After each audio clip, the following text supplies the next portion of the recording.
Hey everybody, and welcome to another Jamovi tutorial. In this tutorial, we are going to mess around with a new, not a new module, but new to me, I suppose, a new module, one that you add on through the modules button. And so we'll go through that today. So what we have here is Jamovi version 1.8.2. I believe 1.8.3 has come out for Macs in the time since I've recorded this. So it's a bug fix and general improvements update. So nothing major. We can still run the ESCI, ESCI module for this particular tutorial. There are a number of independent little options, little tests that you can do in the ESCI, or the ESCI as I'm calling it. And so we'll go quickly through those individual things. Okay, so how to add, let's just jump into it. I got a new cursor thing here, and it works. It looks so much nicer. Anyways, you go up to modules here, you click on that, and you go to, Jamovi library manage installed, and it is part of the list here. I have it installed already. You might have spotted it on my top menu bar there, but there it is. The ESCI ESCI. It stands for Effect Sizes and Confidence Intervals for R and Jamovi by Robert Callan Jagman. I'm sorry. I apologize. So you want to add that in, you want to install that, and here it is. It doesn't get a fancy, they didn't make a fancy little icon for it, but it is the ESCI.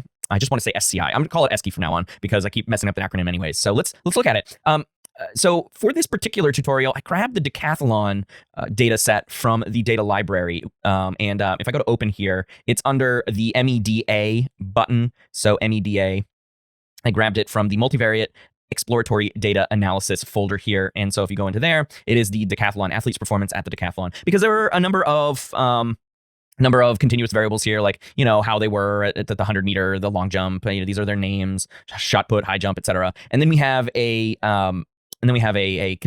categorical variable here, a decastar. I guess that means like a decathlete star, and then Olympic G, like Olympic gold medalist. I guess that sort of makes sense to me. But we're going to use this data to help us go through the ESCI module here. So if you open up ESCI, you get all of these things. We are not going to do the meta-analysis. I'll show them, but I'm not going to actually input anything because I'd have to open up a meta-analysis. I'd have to open up a new file, basically, and we're not going to do that for sure. And the other thing that we're not going to do is the independent 2x2 here. We'll do the groups contrast because we have two groups, but I don't have another, at least in this data set, we don't have another a categorical variable. This is just a one way. This would be like a t-test kind of thing if you were to use those two groups. So we'll do the vast majority of these, though, because this is a great little teaching tool. Let me be clear, because not only when you open it, so we clicked on descriptives there, not only does it have a lot of stuff that the base Jamovi comes with, you'll see a lot of similarities, but it has these instructions, which is wonderful, because if you're new to Jamovi, you might not be thinking, you might be thinking, what do I do?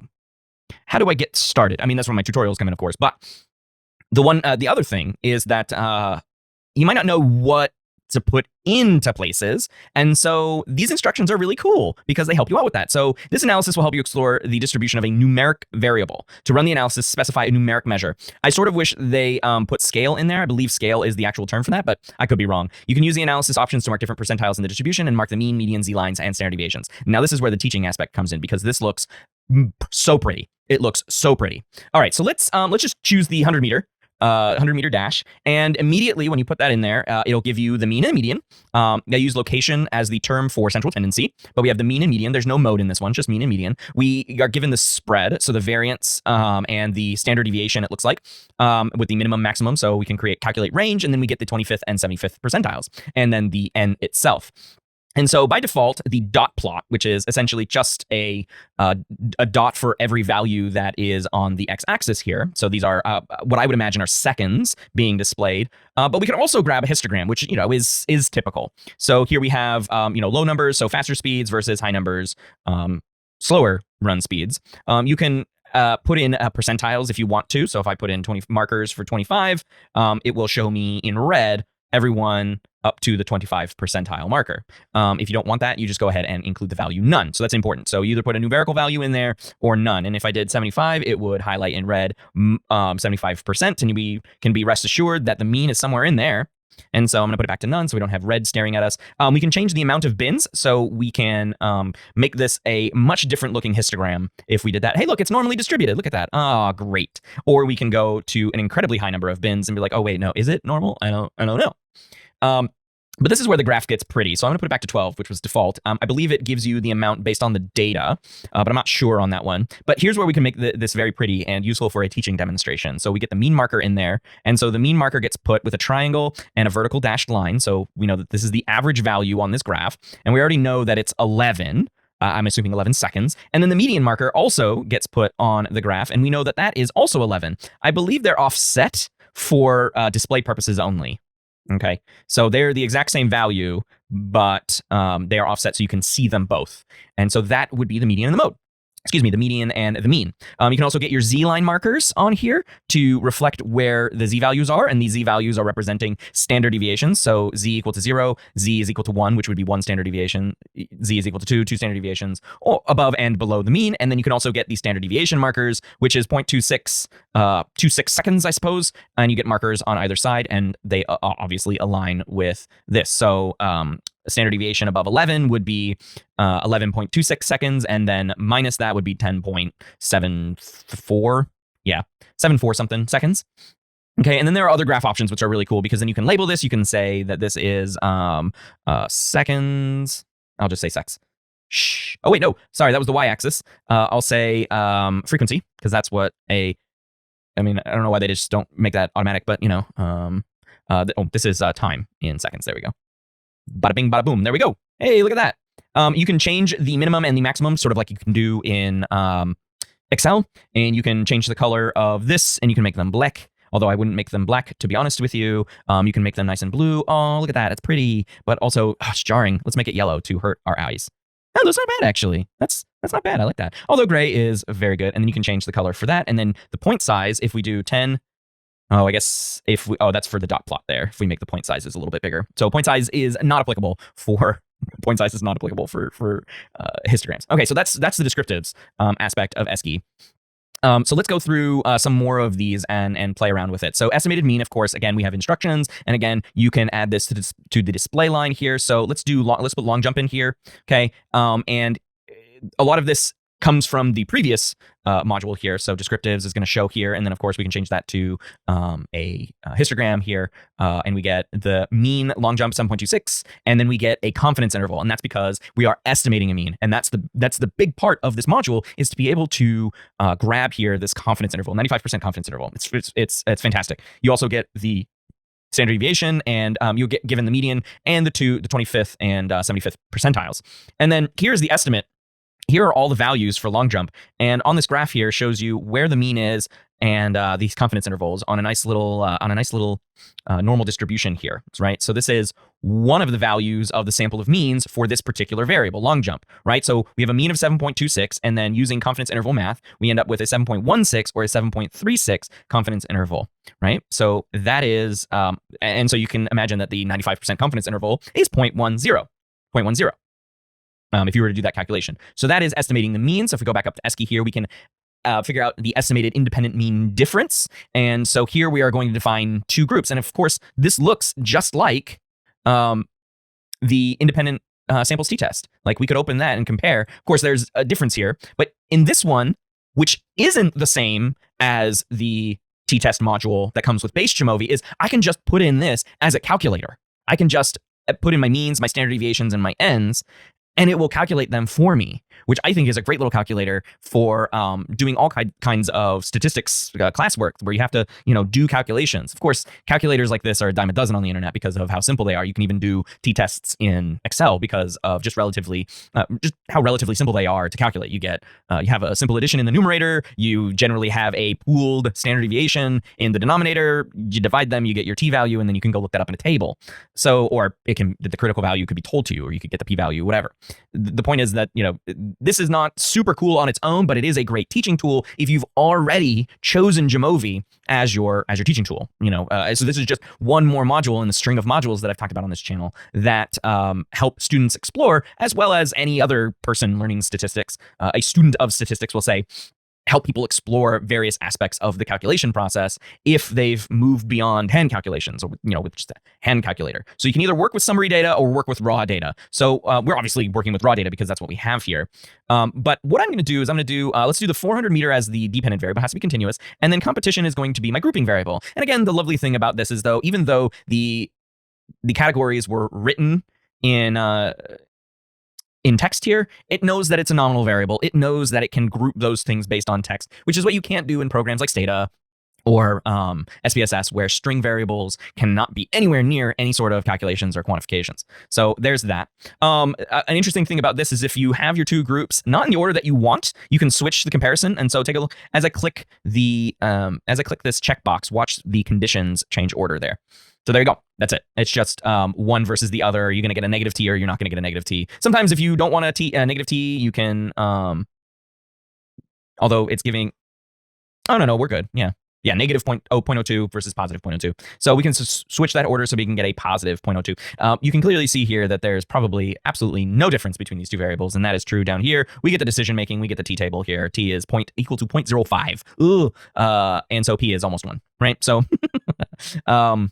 we are going to work with a confidence interval of 95, although you can change it. The region of practical equivalence, the rope options here, you can change these ropes, bottoms versus tops. I'm not entirely sure. I'll be honest with you. I'm not entirely sure what rope is. I've never heard of it in my entire life. So, I mean, if you know what that is, you can use that. And then you can obviously go through and change these colors. Now, in the output, we get some pretty awesome stuff. We get some notes. Confidence intervals are at the 95% level. Comparison was made on unpaired data, telling us that this is not a paired samples t-test. Equal variances was assumed. You'd have to do some normality tests, which don't come with this module, although you could get that. You can get Levine's test from the independent samples t-test module that comes with base Jamovi. And then standard deviation in the row for the difference is the pooled standard deviation, which is great because if you wanted to check your work on pooled standard deviations, here it is. So, I mean, there's a lot of square rooting to be done in hand calculating the pooled standard deviation. So that's nice. And then, of course, effect size is the first two letters of ESCI. And so here it gives you the unbiased Cohen's d equals 0.02. And there is a confidence interval for Cohen's d because it is an estimate. And then it gives you a description of that. Note that the standardized effect size is d unbiased, because the denominator used was SD pooled, standard deviation pooled, which had a value of 1.17. We can double check that up here, 1.168, 1.17. The standardized effect size has been corrected for bias. The bias corrected version of Cohen's d is sometimes also confusingly called Hedges g. So people tend to think that those are two different measures of effect size, and they kind of are, even though D and G are essentially the same thing. They are just one's biased and one's not. And in the descriptive plot here is what I think is really cool because it makes a graphical representation of the two groups and what happens with the difference. And I wish this actually worked here to show you the difference. But what it does is it finds the mean, plots the confidence interval for group 1, finds the mean, plots the confidence interval for group 2, and then makes a comparison and plots the mean difference value and draws a little normal curve around that confidence interval, and even plots a separate y-axis, so to speak, for the mean difference. Like sort of giving you a y-axis from 1.17 to negative 1.17, which is reflective of this curve that they created for the mean difference.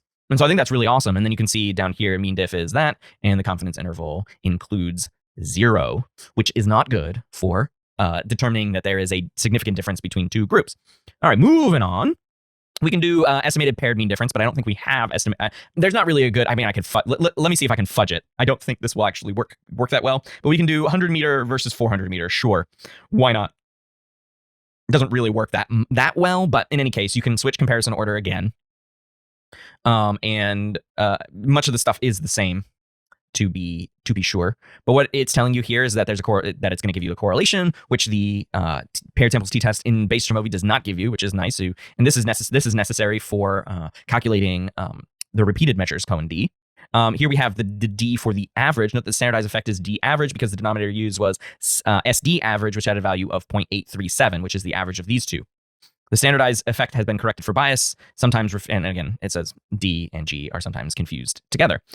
The t-test here shows us that some people are better at the 400 meters than they are at the 100 meter, and that's because it's honestly just because it takes longer. Just to tell you what that interpretation is, it takes longer to run 300 additional meters, so that's why that's like that. The degrees of freedom here, and then our p-value, which is giving us an exact p-value, but you can see that it's 1.28 times 10 to the negative 64. So this is essentially 0. And here you can see that these are all of the lines for all of the 41 people. So this reflects how long it took them to do the 400 meter versus the 100 meter down here, which we already kind of looked at, right around 10 seconds, and then up here about 50 seconds. So it takes about 5 times as long to run, on average, 300 additional meters.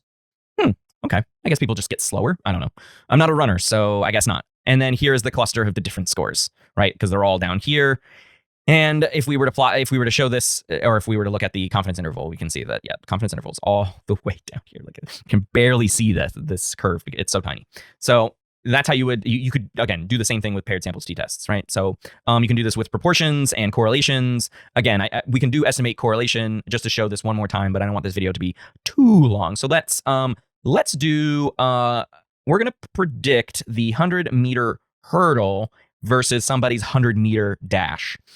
Okay, so just by putting those two values in, we get the correlation estimate, right? So we get an R value of 0.58, almost 0.6. Like that's a big correlation between, you know, someone's 100-meter time versus their hurdle time, right? So, you would imagine that the hurdle would be a little bit slower than just the dash itself because you have to jump over things. And so you can see that correlation here, and then we get a confidence interval there. Again, if you are familiar with Pearson's R, then you know that it is a measurement of effect size itself.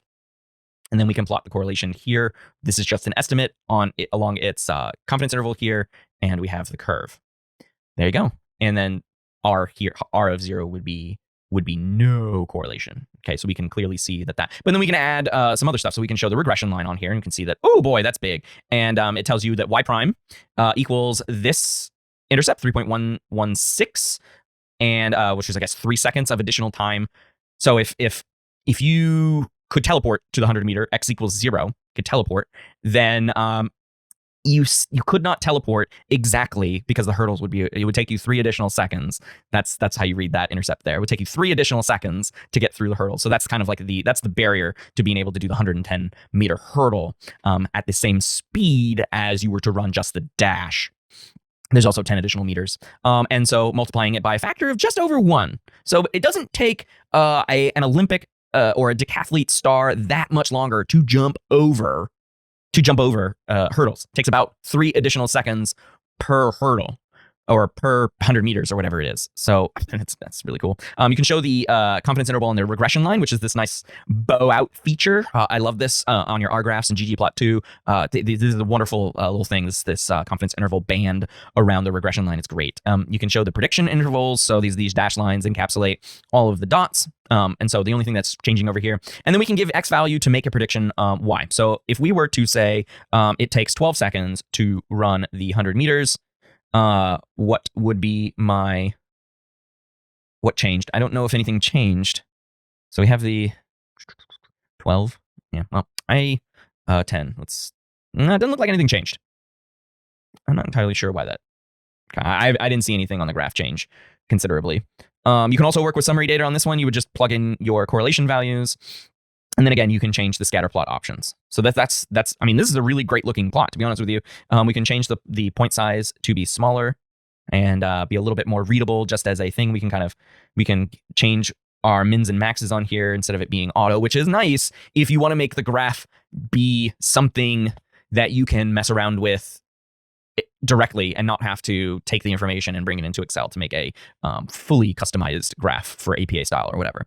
Anyways, that's the ESCI model. That's all I wanted to do there. And you can definitely look into it quite a bit more on your own. I do recommend it, but that is the ESCI module in Jamovi. If you like this video, please consider leaving a like. If you like this content, consider subscribing for more of these kinds of tutorials and psych-related content. Thank you for watching. Bye.